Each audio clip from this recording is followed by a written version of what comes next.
เมื่อนี้เขามาซื้อของปลาตีตังเจ้งตุงขนตังเจ้งตุงกาดังตังเผเมืองปักนี่เป็นขายมักหู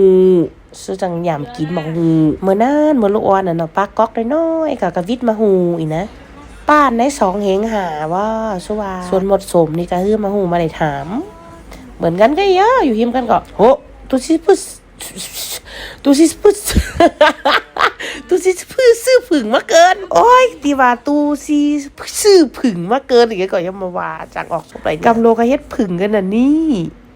พอมาตัวคลิปเนี่ยบ่ได้ลืมมารู้ว่าซื้อผึ่งมานี่ก็เฮ็ดผึ่งแอปอีกแค่น่ะซื้อมาโหนี่มา3 กล่องว่าซุว่าอยากก็มากอีสังแดงๆกับหมูจิ้มต้อยหน่อยแซะแต่ว่าบ่ก็คือแต่ก็อร่อยอยู่ขยักของปลามันก็น้อมแน่ซะแห้งแล้วก็แก๊กปลาตึงโขนมันแน่ได้กินได้อยู่อันวะเนาะย่างต้อยไต่ต้อยเหนือมีเงิน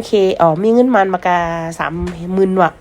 30,000ยังไม่ถึง300พอมาแผวนี่แดงเงินมันเหมือนได้ก็เสียงดิ๊กเตี้ยเข็มแก๊เงินก็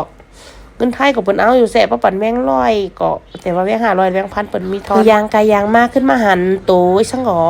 กะลอกน้อยนี่นะกะลอกบินนี่นะตั้งเอาไว้อีสังฮู้เนออีลูปะแน่ซื้อเปิ้นไว้แฮ่แซ่ตัวในหาเหงว่าตัวในก๊อกแต่เหมือนที่ตาเย้าตีซื้อก็เอากระปอยที่ปลาใหญ่อีนึงอีกก็อีลูเปิ้นนี่ก็น้อยกินไหนอีลูเปิ้นแต่เอตัวในก๊อกแต่มีชีวิตหลอดหัวเนอกำซื้อขึ้นรถเดี๋ยวก็ที่ไทยมันสุดต้ย